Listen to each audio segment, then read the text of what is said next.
These are some of the most haunted places in Arizona that you should absolutely not visit. Unless you're crazy and you want to see a ghost or two. Then maybe you should visit these places.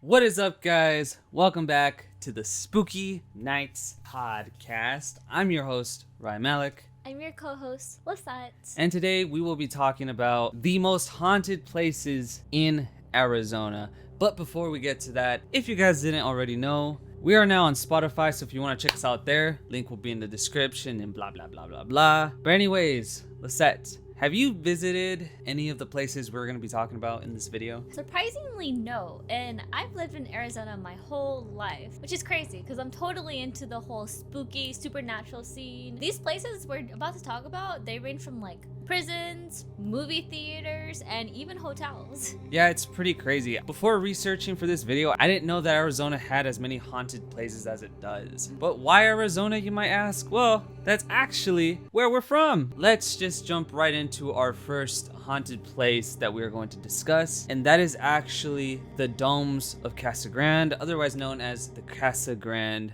domes.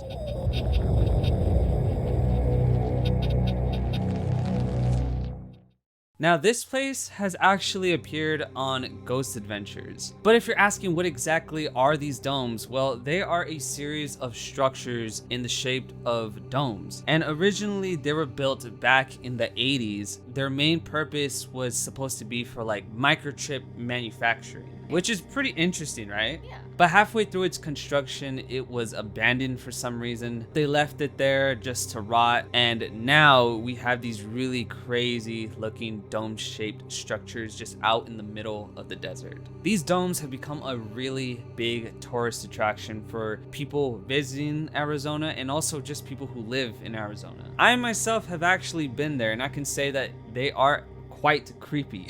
So what is it exactly that makes them so haunted? Apparently, a lot of Satanism is practiced at these domes. They're in a very, very remote area. If I remember right, they're alongside a road. Anyone can really get to them if you know where they are. Satanism, witchcraft, and a bunch of other crazy stuff has gone down there. There was a rumor that even a dead body was found there once. Now, I can't confirm that because when I tried looking it up, I really didn't find anything on it. There is a hell of a lot of pentagrams drawn everywhere.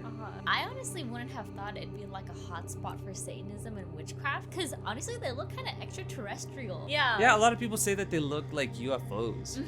I've gone there like 2 times. Towards the back where the last dome is at, there was like a tunnel that went underneath the domes. I stuck my head down there and I looked around, and there was just a feeling that I got that was like, oh hell no. It was definitely super creepy. I actually went there during the day, stayed until the nighttime. When I was walking through the domes at night, it was one of the scariest things I've ever done. Another reason why people say these domes are haunted is because when people go there, they claim to see a shadow person, and it freaks people out. Now, some people say it's a shadow person, other people think it's a demon. One way or another, a lot of people experience some really, really weird stuff at the domes. I would not be surprised if some kind of demon or spirit just like lives there, because this is in the middle of nowhere. It might look like a cozy little home to one of those ghosts. But yeah, those are the domes of Casa Grande. So now moving on to another haunted place in Arizona, we're going to talk about the YUMA Territorial Prison.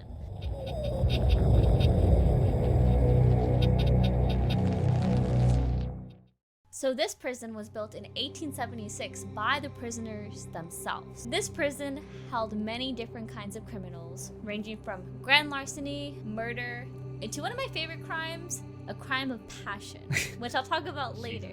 After closing down in 1909, due to being overcrowded, all the prisoners were moved to Florence. And surprisingly, from 1910 to 1914, it was actually a high school. The fuck? Yeah, it's crazy. This prison, it actually wasn't known for its brutal punishments until the dark cell was introduced into it. Dark cell? Yes. So it was a punishment for some of the rowdy inmates. It's basically a dark cell, close the door, there's no window, no light in there. So it's like an extreme version of an isolation cell. Yes. And they also had a pretty common one, but also pretty severe, the ball and chain. Is that where that comes from? Maybe, actually. There's this prison story that I really enjoyed. So her name is Elena Estrada.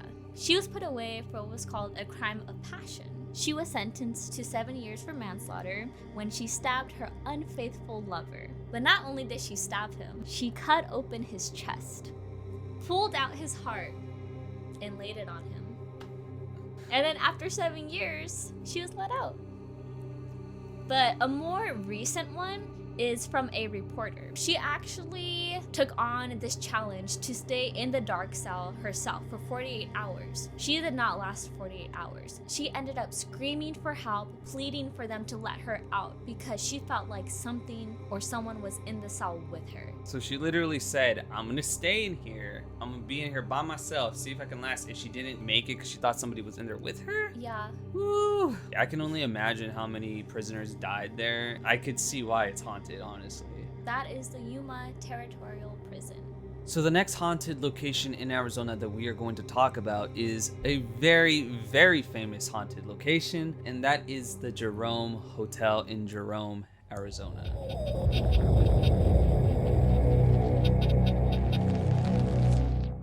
This is quite possibly one of the most famous haunted hotels here in our state. Around Halloween time, everyone is just like, oh, yo, we gotta go to the Jerome Hotel. But that's like 2 hours away, never mind.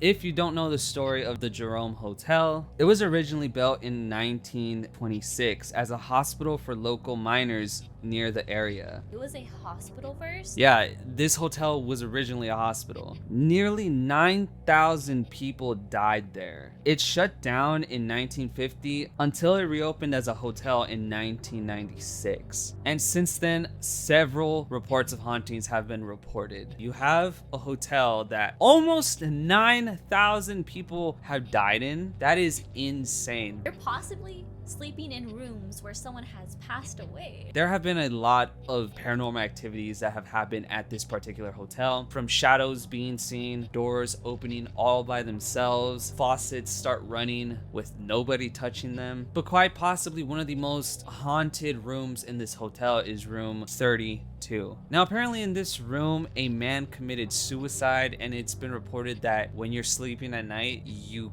can't see him or he will appear to you. Also in this room, it's been reported that you hear a bunch of scary noises. Now one of the most famous ghosts that reside inside of the hotel is a ghost that goes by the name Claude Harvey. Now his body was found in the basement, crushed by an elevator. Oh no. And that happened in 1935. A lot of reports say that it was an accident, but a lot of people also believe somebody murdered him. Harvey likes to appear to some of the guests. He likes to mess with them. Now, Jerome itself has really embraced this idea of being a ghost town. They have a place called like Ghost Burgers or something like that. It attracts a lot of tourism there. And I think around Halloween time, they even give ghost tours around the hotel, which that sounds awesome.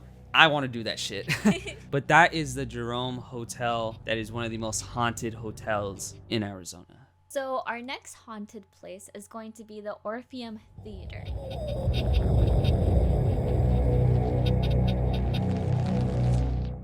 This place was built in 1927 and it has gone through many different changes. It has been an Orpheum circuit, it has been bought by Paramount, it has also been another place called the Palace. It has also been a place for Hispanic movies and culture events. Until finally, after a little bit of a slow downfall, it was bought by the city of Phoenix, put in for $14 million restoration, and is now a museum and a regular movie theater. With all the changes it has gone through, it has kept some of those changes from the past. There's this famous ghost that still lives there. Her name is Maddie. She is a 9-year-old girl. She is said to live in the balcony, but other than the balcony, she's known to tap audiences on their shoulders and whisper shh into their ears. Imagine somebody shushes you, you're trying to like, what?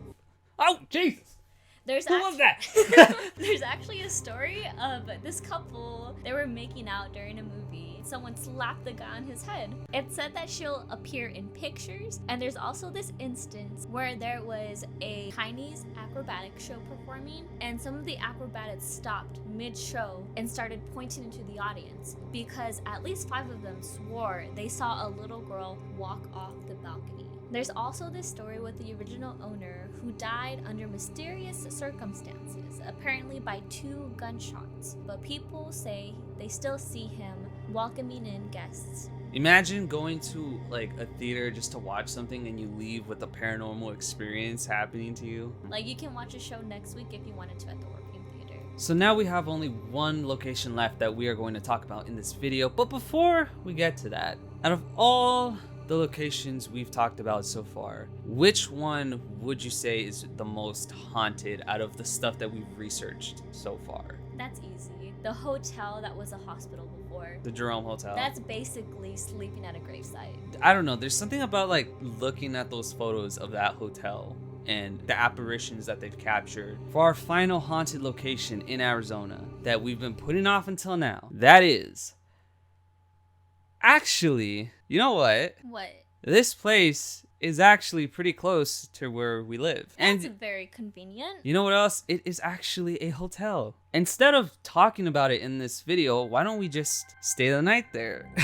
How does next week sound? Sounds awesome. So you guys, yes, we are actually going to stay at the next location, the San Carlos Hotel in Arizona, which is also considered one of the most haunted hotels. And we are going to stay there. When we talk about this hotel, it will be in that overnight exploration video, and I am so freaking excited for that. So if you want to hear more about it and see more about it, come back in a week or 2. But anyways, guys, that is going to be it for this episode of the Spooky Nights podcast. If you guys want another episode of us talking about more haunted places in Arizona, just let us know, because there is actually a lot more than just these 4 that we mentioned. Let us know which one you thought was the scariest and which one you would actually go visit. But anyways, guys, this has been Rye Malik. And Lysette. Please take care and also stay spooky.